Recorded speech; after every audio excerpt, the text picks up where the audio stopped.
What's good, everybody? Chris here again. Chris Goes Outdoors back today. We're going to continue our Appalachian Trail state-by-state overview series, and today we're going to move on to Tennessee. I ended the North Carolina video at Hot Springs, North Carolina, because before that the trail kind of weaves in and out of Tennessee a little bit. But now, after Hot Springs in North Carolina, all the way to Virginia, the trail is mostly in actual Tennessee. So, without further ado, let's jump into the Appalachian Trail in Tennessee. And in this video series, if you haven't watched any of the previous ones, Georgia and North Carolina, essentially I go through anything that I can remember about the state on the Appalachian Trail, be it viewpoint shelters, water sources, town information, places I stayed at, stuff like that. Anything I can remember, I will discuss. I got my notes right here. So without further ado, let's jump into Tennessee. All right, so out of Hot Springs, you do go up almost directly. Once you get out of Hot Springs, you kind of walk down the side of the river, as I spoke about in the last video. There's some campsites there. But after that, you kind of go directly up.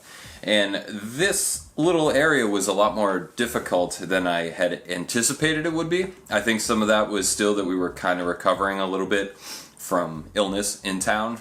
We had spent 2 days or 1.5 days in Hot Springs, and then getting back out there, it was slow going, so it was kind of challenging on the terrain there, and we ended up making it 8 miles out of Hot Springs. We had planned to go further, much further, but only ended up going 8 miles, and we stayed at mile 282, and it is called the Rich Mountain Lookout Tower. So there's a little side trail off the AT. I think it actually goes straight, and then the trail, the AT, curves this way. But we ended up going up there because it mentions in the guidebook there's some tent spots and stuff you can pitch up there, and there was perfect tenting there, and there was water available in that area too.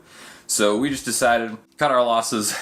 We were all kind of aching, and we just said, whatever, we'll hang out here tonight. It was a pretty cool little tenting area, not too much space. I think we had about 6 people that ended up staying up there, and it was getting a little crowded at that point. It's not a very large area. We did find out later on the next morning that if you leave that site and stay on the AT, there are more campsites, I don't know, a couple 100 yards down on the right-hand side. So as for the fire tower itself, some of the people we were staying with went up there. I did not, but I heard that there was no view. I don't even think that you could go up it at all, from what I was told. I could be forgetting that wrong, but it was underwhelming in general. So, and one of the big things about this place in particular that I remember, there were 2. One of them was Big Mama's bear hang at this spot. She hung it, literally, I remember Fudd getting up at some point and being like, "You have got to be kidding me." And I looked over, and he could literally just reach up, and he was like holding her food bag in his hand. He was like, "You can't be serious." She was like, "It's as high as I could get it." So I remember that, and I remember it got really windy up here too that night. That whole night. Luckily, my tent was pitched really well. Yeah, it held up good, but I think someone's tent fell over that night because of how windy it was. We survived the night, ended up continuing on. So just shortly after that fire tower, you come out to a road crossing, and there was a place called Mom's Convenience Store. There was a sign on the trail for it. It's technically like 100 feet or something off the trail. It's an interesting place. It looks like a rundown garage, and you probably wouldn't think it's a convenience store. And it's essentially just like a kind of like someone's outbuilding, it looks like, you know, where they just keep all sorts of junk and stuff. And it looks that way because that's what it is. So we went in there just like, yeah, whatever, let's see what's going on in there. And they had a pretty good supply of stuff, so they had like all sorts of snacks, hiker food, you know, stuff like that. Gatorade, ice cream, they had some frozen pizzas and stuff. A bunch of other random stuff too, but if you look, besides the main portion, if you look over to the right, it's just like couches and like furniture and all sorts of just crap sitting in like, sitting in the little room there. I believe it was cash only too, of course, but yeah, nice little place, at least if you're trying to just get a couple things, you know, you want to snack on something, you know, get a cold drink. So definitely check out Mom's Convenience Store there. So on this day too, I remember that we stopped 12 miles in, and that was the literal Laurel Shelter. And that day I was hurting. I just remember it was really hot and super sunny out, so you know, you're baking in the sunlight. But I remember a lot of climbs that day that were very, very steep elevation wise in the terrain. Like the trail itself, there wasn't any real like rocks or roots, it seemed, on the uphills. So I feel like it was a lot more taxing on my my calves and like legs and stuff. And I remember specifically getting there in my Achilles were just like on fire, and I was just like, damn, like this has never happened before. So that was the only time that my Achilles like genuinely were bothering me. So I don't know, maybe it was just the hills that day. Maybe it was, you know, a fully loaded pack out of Hot Springs, combination of everything. Also think my shoes were starting to get kind of iffy at this point too. So it was a rough day, but little Laurel Shelter was pretty cool. It was a fairly small shelter. Water was very close to it. Didn't look like there were many spots that you could tent. It looked like there were some right in front of it, but I didn't see anything else really around it. There might have been some behind it, but I can't really remember either way. So I do remember we ran into a guy who gave us a whole like leave no trace demonstration while we were up there, and there was a bear bag hung that was like complete trash bag. Like it was like a literal trash bag filled with just garbage hanging in the tree. Someone just left it there. I remember the guy took it down. Don't leave your garbage up in trees, for real.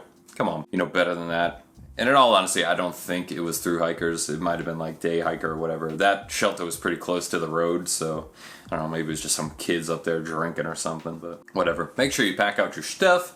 So after Little Laurel Shelter, there was a great viewpoint at White Rock Viewpoint / Cliff. So after this viewpoint, you come to a little intersection and a sign. There's like a bypass trail. It says, you know, one way is overexposed ridgeline. The other way is, you know, the fair weather route.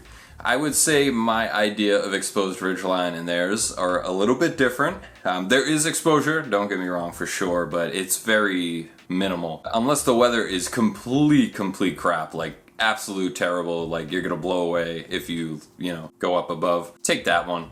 Check out the ridgeline, because there is a little section you get up to, and it's nice and clear, and you got a great view all around you, so definitely check that out. Don't worry too much, I feel like, about the exposed ridgeline there. It's exposed, but it's not too exposed, if that makes any sense. Like, there's trees around you almost the entire way up, and there's just like one little stretch where it's exposed, you know, on each side. So it was windy as hell when we went up there, but it was sunny and the weather was nice. I could imagine if it was, you know, snowing or something, like, it's probably not going to be a good time, but either way, it was a good time. Great views. Highly recommend. And this night we ended up staying at the Jerry Cabin Shelter, and this was special because it was mile 300. So I remember specifically, we got there very late. It ended up being a 18-mile day.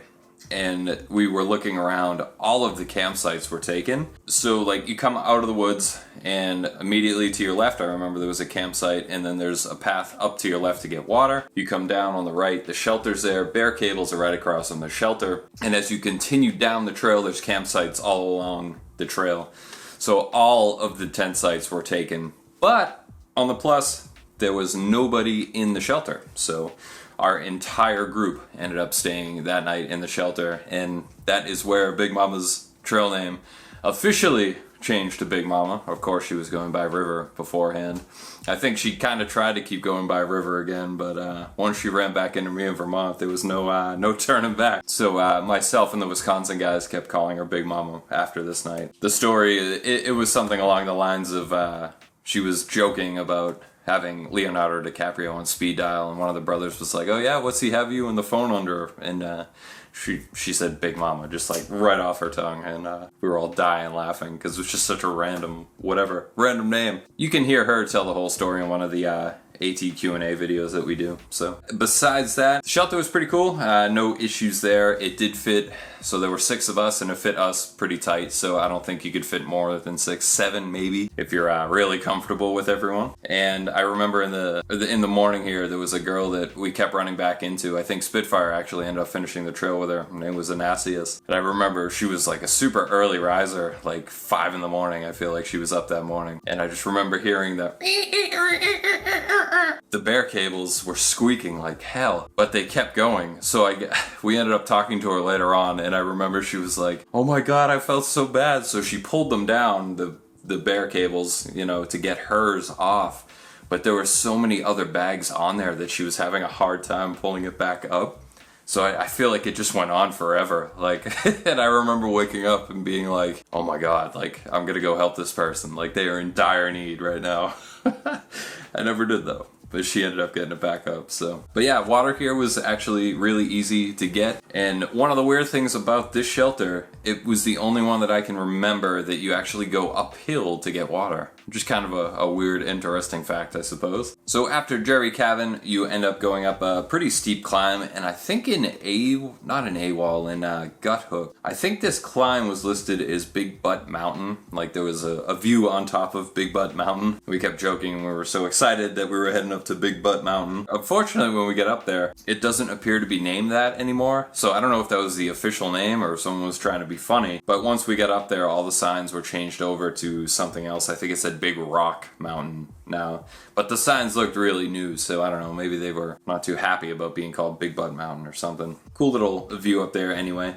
And we crossed a road shortly after that, and there were signs about Laurel Hostel. Unfortunately, I do not know anything about it. I didn't go there. I don't know anybody that did either, and never heard anybody talk about it. There were very, very nice views right after this road. You cross through kind of like a little meadow area, you know, little house on the prairie kind of thing going on. So you cross around and you can see kind of mountains off in the distance and stuff. And then I recall this next pud was like one of the most epic puds on the trail. So kind of essentially just a super, super steep upright climb, and it just keeps going. Like, and I feel like at a couple spots it leveled out for a second. You're like, oh, maybe that, no, it just keeps going up. And yeah, eventually you get to the top. There's no real view up there. You can see a little bit through the trees, but there's no real view. And then you go almost as much as you went up, you go like almost equally as much back down. It's like, why did we even come up here? Like, what was the point of this? That night we stayed at the Hogback Shelter. Hogback Ridge Shelter. So this was at mile 315.2. And I'm gonna be honest, I don't remember the shelter at all.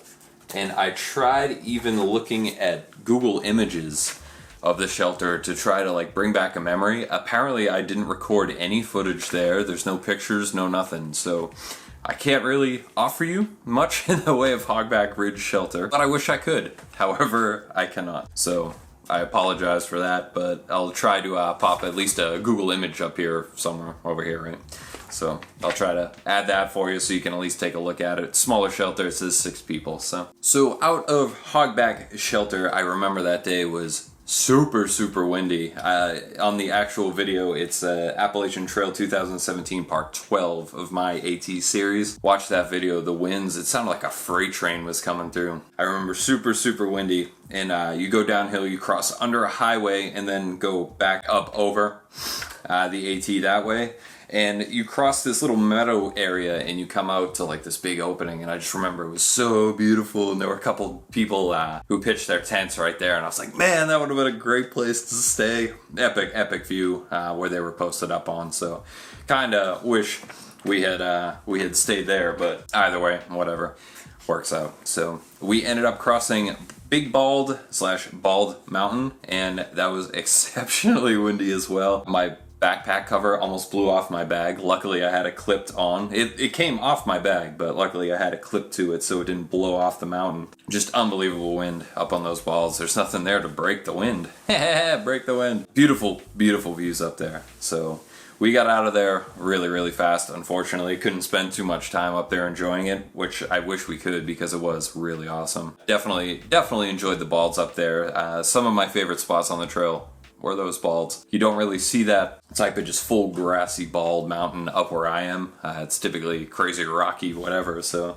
the balds up there were a very cool treat to me. So this day we actually ended up pushing 21 miles. It was my first over 20 day on the Appalachian Trail. And I also destroyed a trekking pole in a fit of rage and being annoyed. So what happened, I don't think I actually say it in the video. Me and Big Mama kept like passing each other briefly from what I recall. At this point, she was behind me and we were probably at mile 20, so we didn't have far to go. But when you get to a certain point in a day, like mileage wise for me anyway, you start getting clumsy and start like tripping over things, and you just get annoyed, you know, you're like, argh. So what happened, I tripped a little bit, but the way I landed, I like rolled my ankle a little bit too, and just pure frustration. I was just like, and I just smacked a tree with my trekking pole, and I swear to God, I feel bad, leave no trace, but I hit the tree so hard. That trekking pole, the end of it, I don't even know where it went. I keep saying I was going to find it on Katahdin somewhere when I got up there, but that thing was gone. I have no idea what happened to it. So that was my pair of Cascade Mountain Tech, the carbon fiber poles. I'm not knocking, the brand at all. They were great poles. I had another pair previous to this too. Those 4 poles, just didn't see it coming. Carbon fiber's not made to bash on a tree at full strength, so calm yourself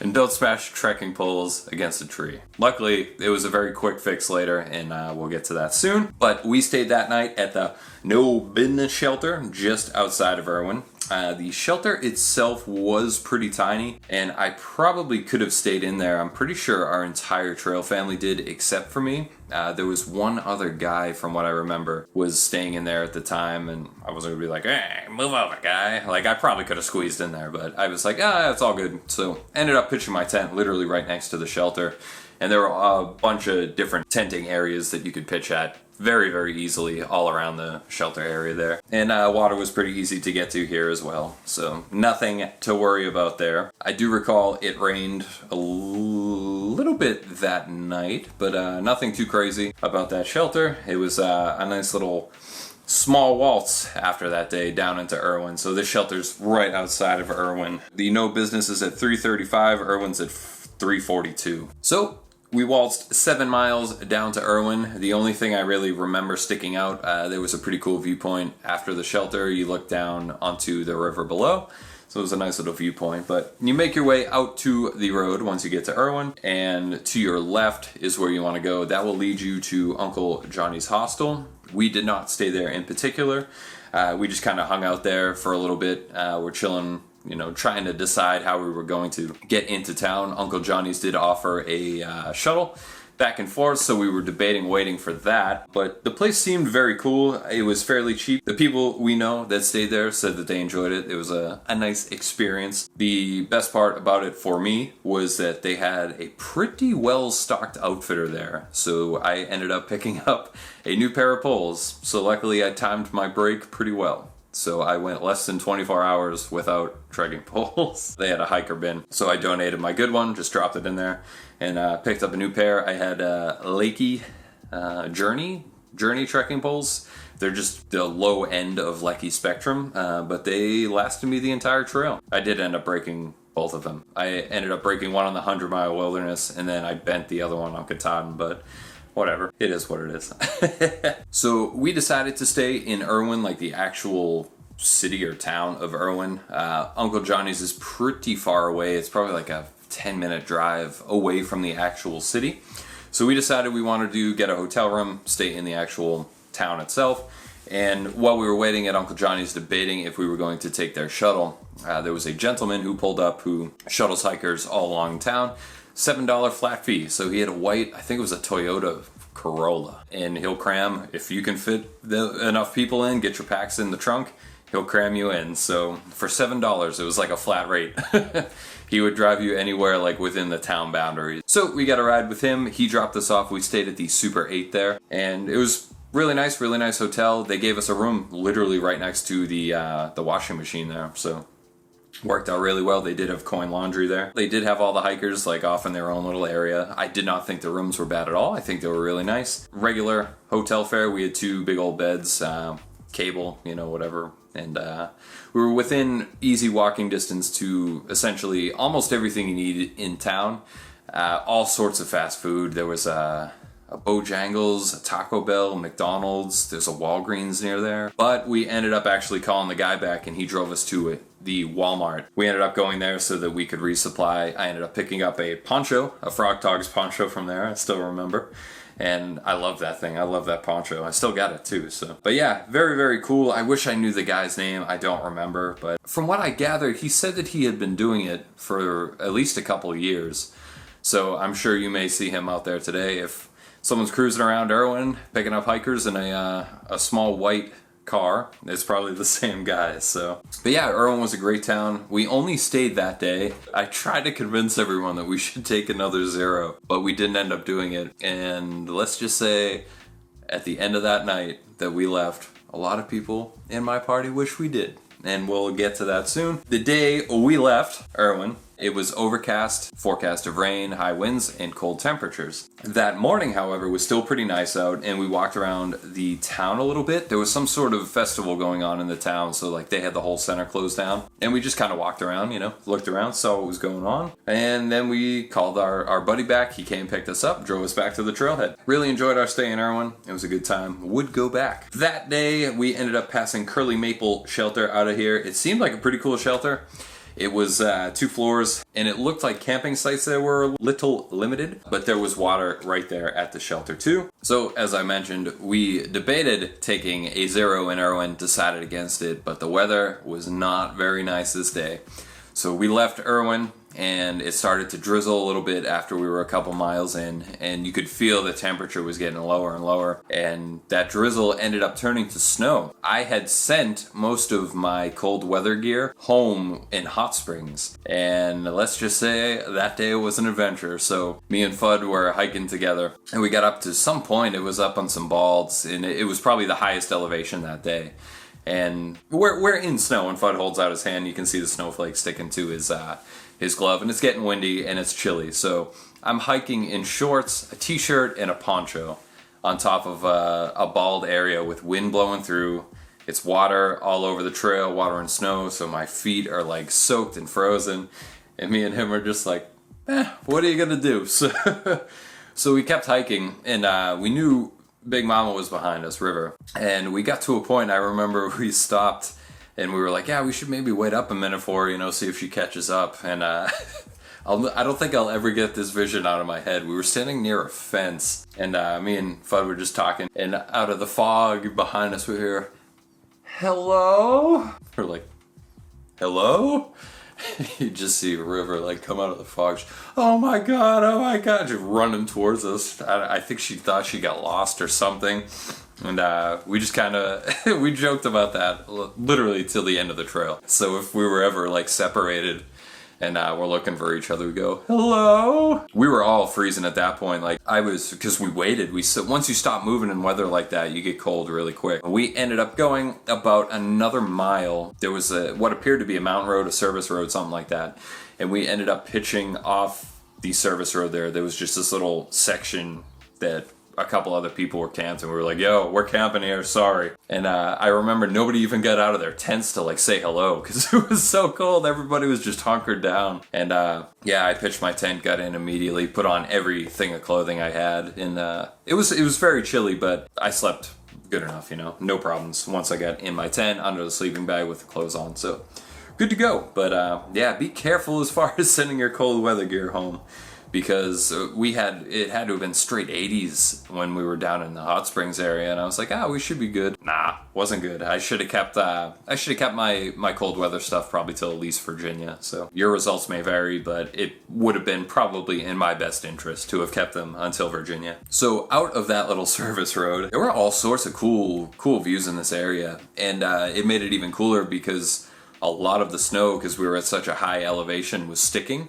So it just made for a really cool, like kind of view that day. Views everywhere, The woods looked more majestic than they usually did. And it got a little bit warmer that day. So the snow, like you see the snow drifting off the trees and like dripping, and like the sun's breaking through cool. It made for some really cool scenery. So that night we made it to mile 368.3, and this was the Clyde Smith Shelter. So this was a pretty cool shelter. It looked to be pretty large anyway, but camping space there is a little bit limited. There are spots behind the shelter, and that's where we opted to stay. And there were probably, I would say, enough for maybe 8 to 12, and that's if you're, really friendly with the other person. You can camp like right on top of them. So camping space was a little limited. I ended up pitching my tent. I remember Fudd, and I think Spitfire was right next to me too. So we were all like literally in a line with each other, just trying to take up as little room as possible. And water here was a little bit of a way. So when you're heading toward the shelter, there's actually a little off trail that goes downhill. And it is downhill a pretty good amount of way. I ended up just bringing all of my water carry. So I had, I think at that point, 2 64-ounce Sawyer bags and 2 1-liter bottles. I filled up everything. That way, I had heard from everyone, like, it's a long ways down, so... And that was my way to do it. I would rather just bulk up that day than have to, you know, go down again in the morning. So another thing to maybe mention here is that we had a couple people that were into like foraging, and I guess there were ramps or whatever they are, wild onions. I think that's what they are, ramps. Maybe I'm wrong, maybe I'm right. But there were a lot of them like right in this area. So if you're into like foraging and stuff, you may have that to look forward to. So out of here, we found our way up and over 6,000 feet of elevation again. And in this area, there was still a decent amount of snow on top as well. And it was definitely freezing up in that area. So the snow was all over on the trail up here. And we stopped and checked out a location where the old Cloudland Hotel was. And I was hoping the entire time that we were going up here that there would have been a really nice view up top, but unfortunately not really. There is a big section of like cleared area, but the trees and stuff are pretty much grown up around it, so you can't really see too much.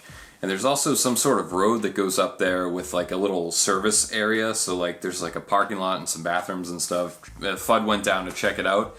But unfortunately, at the time we were up there, they were unfortunately not open. They were doing construction down there. So we stopped in. We almost missed this too. We stopped in at the Aroan Nob Shelter. And this was hard to see. Like Fudd walked right by it. And I just happened to have seen it like by accident. I was just walking along the trail and I looked. There's a very, very small sign.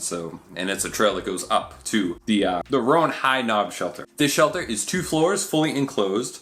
And there did not appear to be much room at all as far as tents go up here. So water was pretty easy to get. It was just a little bit past the shelter. Apparently due to its elevation and location, this shelter sees some pretty gnarly weather. So this is also the highest elevation shelter on the Appalachian Trail at 6,193 feet. So luckily it is essentially a cabin, you know, 4-sided. There is a door, so you're good to go. You can keep out of the elements up there. But yeah, it was cool. We just cooked, ate a little lunch up there, and then headed down along our way. I remember particularly the hike down from this area was actually pretty enjoyable. I didn't find it challenging really at all. And, you know, with the snow, made for some great scenery. And there was tons of water, so and maybe it was from the melt off of the snow, but there was a lot of water streaming down that little area, so definitely spots to fill up along the way. And the climb out of Carver's Gap. The climb out of Carver's Gap was one of my favorite spots on the trail. The Roan Highlands, I believe they were referred to, and if it kind of felt like you were in like Lord of the Rings or something, just like really, really cool open views. And as I mentioned, I really like those like bald areas. I thought they were beautiful, and this area did not disappoint. So it was really, really nice. Great views all around in this area. So highly, highly enjoyed this section. Beautiful, beautiful area outside of Carver's Gap there. So on our way toward the Over Mountain Shelter, we actually stopped. You passed right by the Stan Murray Shelter. We just hung out there for a snack. It was a very small shelter and it looked cool, but we didn't stay there. We didn't do much exploring around that area either. So from what I was told, that shelter does not see much activity since the Over Mountain Shelter is there. And what is the Over Mountain Shelter, you say? So we stayed there at the Over Mountain Shelter, and this is referred to as the barn. It was well worth it. So on your way to it, you'll come down a little bit and you actually cross over the water source for the shelter. So I don't like going back and forth, so I made sure get the water right there before you head down. And there is a ton of tent space there. So there's a big old field right when you walk up to it, and it has a beautiful, beautiful overlook of the mountains off in the distance. And then of course there is a big gigantic barn there that you can stay in. I did not even go look at the barn. That was just me at the time. I was avoiding shelters, didn't want to stay in them, and I had heard repeatedly that there were people throwing up all over that place. And I had no interest in getting noro, so I just steered clear of it altogether. The privy here was kind of funny. Fudd was telling me, again, I didn't even check it out, but apparently it doesn't have a roof, so he was just like, I don't know what I would do if it was raining. Yeah, I don't know, I guess plan accordingly. From what I was told, the barn could fit like probably 30 people pretty easily. I believe it's 2 floors and there's just tons of space in there. So, but the view from that field, it was so nice. Pitched my tent. Fudd was like right next to me. Big Mama and Spitfire were in the actual barn. They stayed. They did not get sick. They enjoyed their time, from what I was told. We woke up that next morning and that was some epic rain that morning. And we were sitting there, me and Fudd, eating breakfast, like looking at each other like, are we going?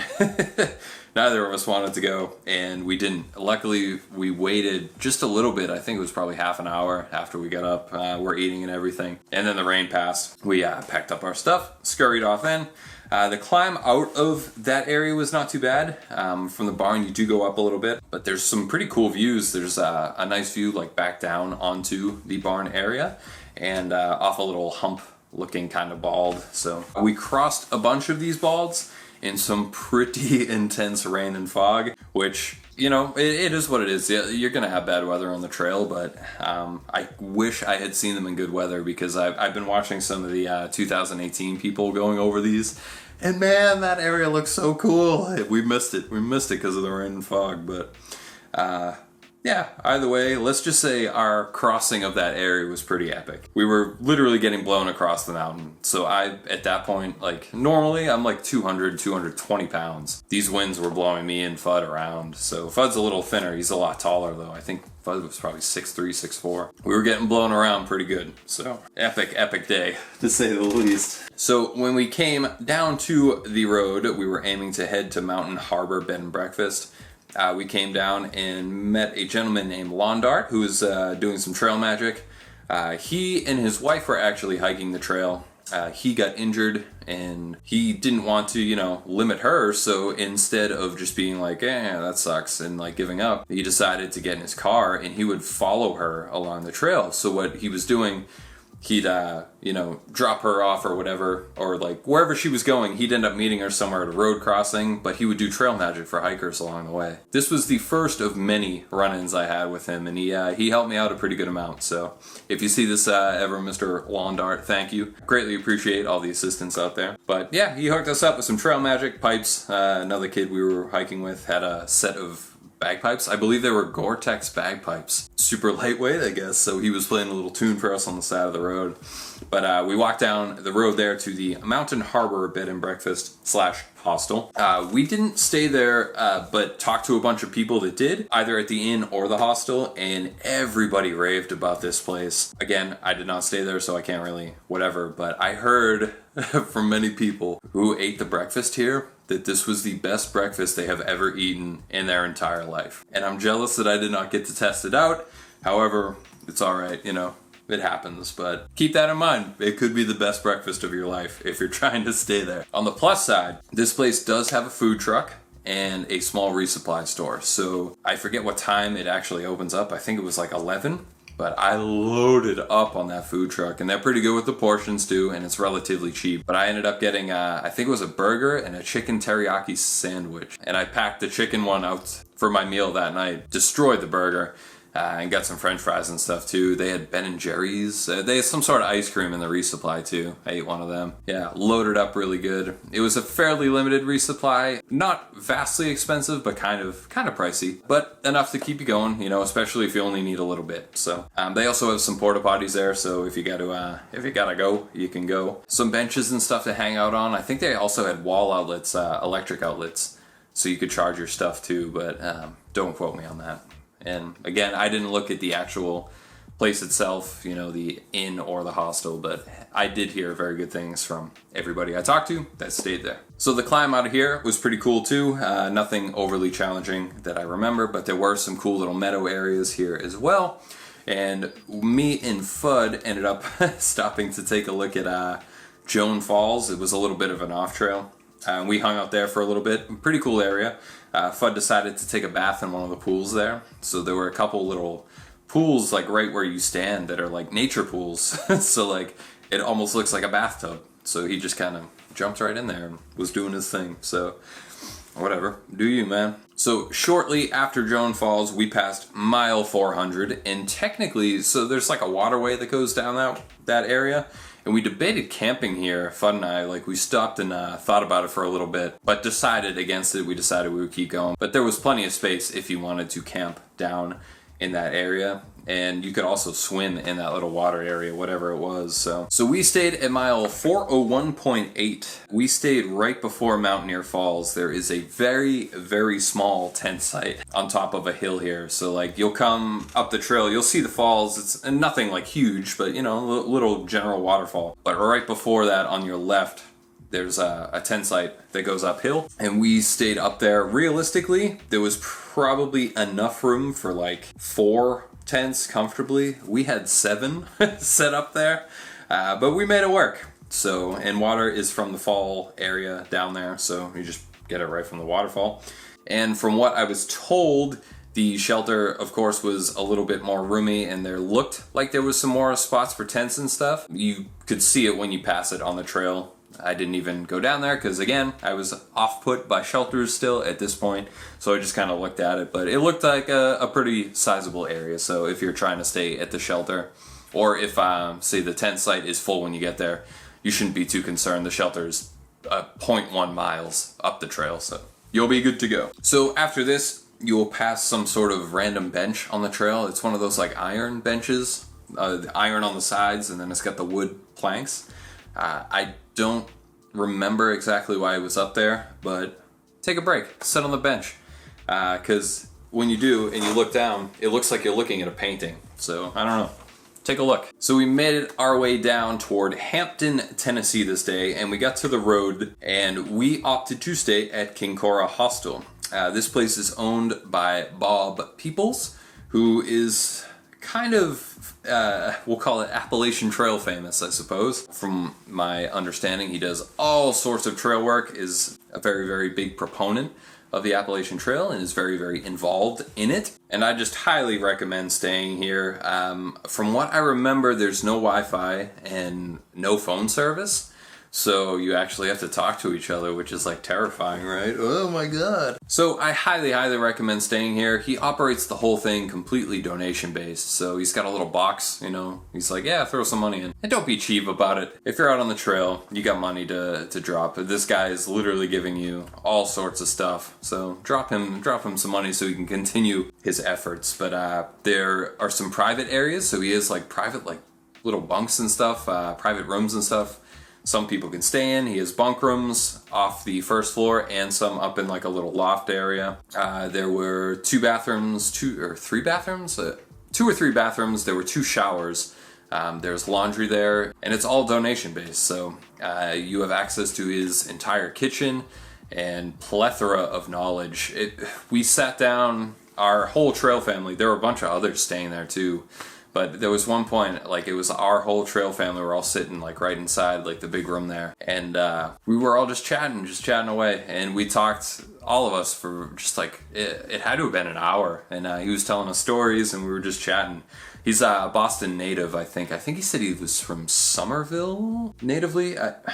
Maybe it wasn't Somerville. It was North Shore, I think, whatever it was. I can't remember where. So yeah, we talked a lot about, Boston, like the Massachusetts area and stuff. And I don't know, he seemed like a very cool, genuine guy, and yeah, we just had a really good time there. I do recommend staying there. He also shuttled us down into Hampton, down to the grocery store there, so we were able to resupply down in town there. He also dropped us off at, there was McDonald's, and I think it was Subway next door, so he drove us all along there and then back up to his place, and just a super cool dude. Just to give you an idea of his generosity, I suppose, there was a gentleman staying there when we got there who had his arm in a cast, and he told us, he was like, dude, I got injured on the trail. I came down to a road. He's like, I called Bob at like 2 a.m, just like trying to reach anyone. He's like, I called him, he came and picked me up, drove me to the hospital, waited with me at the hospital. And the guy had been there for, I guess, days, just debating whether or not to leave the trail, I guess he dislocated his shoulder and tore something a little bit. So he was debating if he could continue. And he'd just been staying there the whole time, and Bob was like helping him out the entire time. So I had a very, very cool experience there. So Maybe you will, maybe you won't. But I do recommend staying there. I enjoyed it very, very much. Out of King Carver Hostel was one of my favorite spots on the trail. I believe it was Laurel Falls. This is a little bit off trail, not too bad, but you do have to go down a lot of steps to get down there. But it was, in my opinion, the best waterfall that we passed on the trail. Absolutely beautiful. We went down there. It was just me and Fudd. And we were taking some pictures, and I said to Fudd, because I had a Sony RX100 Mark III at the time. It was a very expensive, like, point-and-shoot camera. And I said to him, I said, bro, please don't drop this in, because we were, like, standing out on the rocks, like, way out there. So, like, we were on the rocks. If you dropped it in, it was going in the water. So he had the wrist strap on, or whatever. And we were moving, and he got down to, like, take a shot. He was trying to get the right angle. And I heard, oh, crap! And I was like, oh no! I turned around. He sacrificed himself, so he fell in the water to save my camera. Too good. Thanks, bud. I appreciate that. Even though I destroyed it later on the trail with water, but whatever. It is what it is. I appreciate him not dropping it into the water. He sacrificed himself for the well-being of the video for all of you to see. Beautiful, beautiful area. Highly recommend going down there. Do not skip Laurel Falls. It's gorgeous, gorgeous waterfall. So after that, you kind of go up another pud. So it's a pretty big climb up, and then you kind of drop right back down. And you come to a spot called, I believe it's Watauga Lake. So you'll come down and it's like a little beach area, and we hung out there for a really long time. I don't think we intended to stay as long as we did. We were like, we'll chill for a little bit.